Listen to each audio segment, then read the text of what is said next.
Welcome to this course on creating new sequences in Adobe Premiere Pro CC. We'll be looking at editing fundamentals and ways to enhance your post-production workflow. For this tutorial, I'm using the Editing workspace. You can reset the workspace by double-clicking on the editing name in the Workspaces panel. Just click Yes to confirm. There are several ways to personalize the Premiere Pro interface to suit your editing style, and let's explore some of the ways you can customize the timeline panel to speed up your editing experience. There are several settings that change the information displayed and controls available in the timeline panel.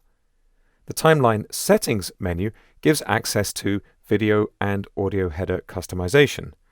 I'm going to choose Audio Header Customization here, and I'm going to begin by resetting the layout. This allows me to drag items out of the header and to drag them back in again. There are a couple of additional options available. I'm going to pull in this track meter, for example, and you'll see there's a track volume and track left and right balance control. These are for more advanced audio workflows. I'll click OK. And let's resize that track a little so we can see the level meter, and I'll click play so we can see it in action. You can create presets for track heights, and this is great for switching quickly between music and dialogue tracks. I'm going to create a preset with a large Audio 1 track to see this music audio waveform more clearly. First, I'm going to go to the Settings menu and choose Minimize All Tracks. This means I can see lots of tracks all at once, and I'm going to pull down the divider between Audio 1 and Audio 2 to see this nice and large.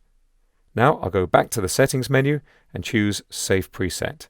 I'll call this Large Audio 1, and you'll notice there's a keyboard shortcut option available. You can assign any one of up to 10 keyboard shortcuts to a particular preset. I'll just click OK here, and you can see the keyboard shortcuts, of course, are under the Edit menu here in Windows.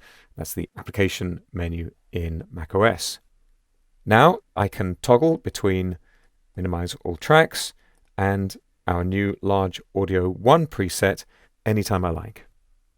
Back in the Settings menu, there's also an option to Manage Presets, and you can change the order in which your presets appear. You can change the keyboard shortcut assigned to a preset. And of course, I can select and delete a preset. I'll just resize this video track so we can see our thumbnails again. Now, it's common to accidentally include the same media twice in a sequence, and this can be fine if you plan it well, but it can be difficult to tell which media you've included. In the Settings menu, I'm turning on Show Duplicate Frame Markers. This allows us to quickly see which frames have been used more than once. And you can see here this clip's been used twice. And it's not a complete overlap. Only the frames that are duplicated get this highlighted color. If I enable Show Through Edits, I can also see where I've added an edit that didn't need to be there. Here, these two clip segments were originally one continuous clip. And you can rejoin the clips by selecting the Edit and pressing Backspace or Delete.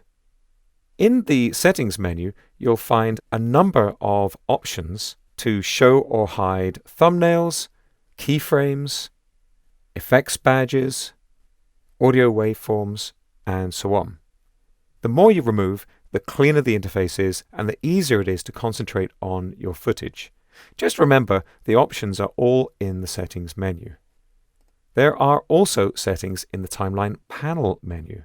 For example, right now we're seeing rectified audio waveforms, which makes it easier to see quieter audio in the waveform.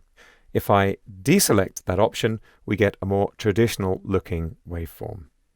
So that's just an introduction to personalization of the Timeline panel in Adobe Premiere Pro CC.